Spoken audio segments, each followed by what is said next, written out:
ಪತ್ರ ಬರಿತೀನಿ ಅಂತ ಹೇಳಿದರೆ ಗವರ್ನರ್ ಇಮಿಡಿಯೇಟ್ ಇವಾಗೆ ನನಗನ್ಸುತ್ತೆ ಇನ್ನೊಂದು ಗಂಟೆಯಲ್ಲಿ ಪತ್ರ ಬರಿಬೋದು ಪತ್ರ ಸರ್ಕಾರಕ್ಕೆ ಪತ್ರ ಬರಿಬೋದು. ಅವರು ಸಂವಿಧಾನದತ್ತವಾಗಿ ಸ್ಪೀಕರ್ಗೆ ಅವ್ರು ಕೊಟ್ಟಿಲ್ಲ ಅಂದ್ರೆ ಗವರ್ನರ್ನೇ ಕೊಡಬೇಕು.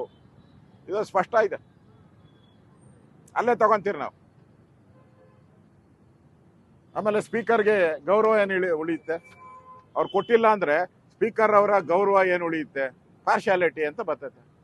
ನಾವು ಸಭೆಯಲ್ಲಿ ಕೂಗ್ತಿರಲ್ಲ, ಒನ್ ಸೈಡ್ ಸ್ಪೀಕರ್ ಅಂತ ಹಂಗಾಗ್ತೈತೆ ಇದನ್ನು ಕತೆ. ಅದರಿಂದ ಸಿದ್ದರಾಮಯ್ಯನವರು ಈ ತರ ಹುಚ್ಚುಚ್ಚು ಹೇಳಿಕೆಗಳನ್ನ ಕೊಡುವಂಥದ್ದು ಒಳ್ಳೇದಲ್ಲ. ಗೌರವ ಮಾಡ್ಬೇಕು, ಸಂವಿಧಾನದಲ್ಲಿ ಗೆದ್ದಂಥವ್ರಿಗೆ ಗೌರವ ಕೊಡ್ಬೇಕಾದ ಕರ್ತವ್ಯ. ಅದನ್ನ ವೈಲೇಷನ್ ಮಾಡ್ತಾ ಇದ್ದಾರೆ, ಇದು ಅಕ್ಷಮ್ಯ ಅಪರಾಧ ಅಂತ ಹೇಳ್ತಾ ಇದ್ದಾರೆ. ಚುನಾವಣೆ ಚಿತ್ರನಟ ವಿಜಯ್ ಒಂಥರ ಸಡನ್ ಆಗಿ ಬ್ಲಾಕ್ ಆರ್ಸ್ ತರ ಬಂದ್ಬಿಟ್ಟಿದ್ದಾರೆ, ಆದ್ರೆ ಮೆಜಾರಿಟಿ ಸಿಕ್ಕಿಲ್ಲ. ಈ ಕಾಂಗ್ರೆಸ್ ಏನಿದೆ ಇವರೆಲ್ಲ ಎಲ್ಲಿ ಊಟ ಸಿಗ್ತೈತೋ ಅಲ್ಲಿ ಓಡೋಗೋರು, ಯಾರ ಮನೆಯಲ್ಲಿ ಊಟ ಚಂದಾಗಿ ಸಿಗ್ತೈತೋ ಅಲ್ಲಿ ಓಡೋಗೋರು. ಅವ್ರಿಗೆ ನೀತಿ ನಿಯತ್ತು ನ್ಯಾಯ ಧರ್ಮ ಏನೂ ಇಲ್ಲ ಅವ್ರಿಗೆ.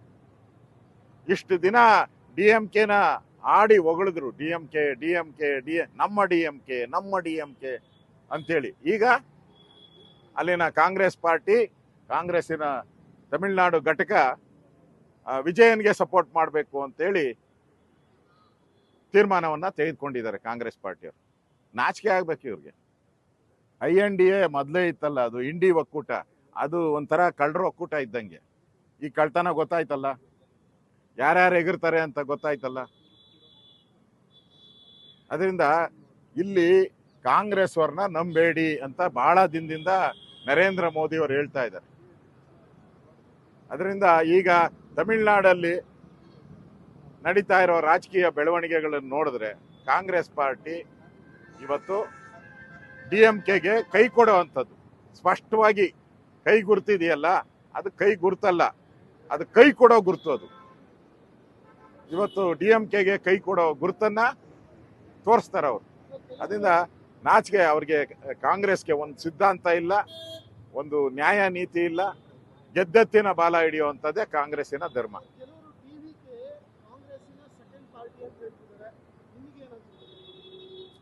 ಅವರು ಯಾವ ಪಾರ್ಟಿ ಇಂತೂ ನಮಗೂ ಗೊತ್ತಿಲ್ಲ, ಸೆಕೆಂಡೋ ಥರ್ಡೋ ಫೋರ್ತೋ. ಈಗ ಅನೌನ್ಸ್ ಮಾಡಿದಾರಲ್ಲ, ಚಿನ್ನ ಕೊಡ್ತೀನಿ, ಗ್ಯಾಸ್ ಕೊಡ್ತೀನಿ, ಸಂಬಳ ಕೊಡ್ತೀನಿ, ಸೀರೆ ಕೊಡ್ತೀನಿ, ವಾಲೆ ಕೊಡ್ತೀನಿ, ಜುಮ್ಕೆ ಕೊಡ್ತೀನಿ ಅಂತ ಎಲ್ಲ ಹೇಳಿದ್ದಾರೆ. ಒಂದು ವರ್ಷ ಬಿಡಿ, ಅವೆಲ್ಲ ಕೊಡ್ತಾರ ನೋಡೋಣ. ಆಮೇಲೆ ಫಸ್ಟ್ ಸರ್ಕಾರ ಮಾಡಬೇಕಲ್ಲ, ಸರ್ಕಾರಕ್ಕೆ ಅವ್ರಿಗೆ ಬೆಂಬಲ ಎಲ್ಲಿಂದ ಬರುತ್ತೆ, ಕಾಂಗ್ರೆಸ್ ಅವರು ಯಾವ ರೀತಿ ಅವ್ರಿಗೆ ಬೆಂಬಲ ಮಾಡ್ತಾರೆ, ಇದೆಲ್ಲ ನೋಡೋಣ. ಅದಾದ್ಮೇಲೆ ಅದಕ್ಕೆ ರಿಯಾಕ್ಷನ್ ಮಾಡ್ತೀರಿ ನಾವು. ಒಟ್ಟು DMK ತೊಲಗ್ತಲ್ಲ, ಹಿಂದುತ್ವವನ್ನು ತೊಳಿತೀರಿ ಅಂತ ಹೇಳಿದಂಥ DMK ಅವರ ಮಗ ಯಾರು ಸ್ಟಾಲಿನ್ನು, ಅವರ ಸುಪುತ್ರ ಉದಯ್, ಅವ ಹೇಳ್ದಲ್ಲ, ಇಬ್ರು ಸ್ಟಾಲಿನ್ ಮನೆಗೆ ಹೊರಟೋದ. ಹಿಂದುತ್ವದ ವಿಚಾರಕ್ಕೆ ಬಂದ್ರೆ ಯಾವ ಗತಿ ಆಗ್ತೈತೆ ನಿಮಗೆ ಅಂತೇಳಿ ತಮಿಳುನಾಡು ಜನ ತೋರಿಸಿದ್ದಾರೆ. ಹಿಂದುತ್ವದ ವಿಚಾರ ಕೆಣಕಿದ್ರೆ ನಿನ್ಗೆ ಯಾವ ನಾಯಿಪಾಡು ಇಲ್ಲ, ನಾಯಿಪಾಡು ತರ ನಿಮ್ಮನ್ನು ಮಾಡಿದ್ದಾರೆ ಇವತ್ತು. ಅದಕ್ಕೆ ಎಚ್ಚರಿಕೆ. ಇನ್ಮೇಲೆ ಹಿಂದೂ ವಿಚಾರದ ಬಗ್ಗೆ ಮಾತಾಡಿದ್ರೆ ಇದೇ ಗತಿ. ಯಾರ್ಯಾರು ಮಾತಾಡ್ತಾರೋ ಅವ್ರೆಲ್ಲರಿಗೂ ಇದೇ ಗತಿ, ಸ್ಟಾಲಿನ್ನೇ ಗತಿ.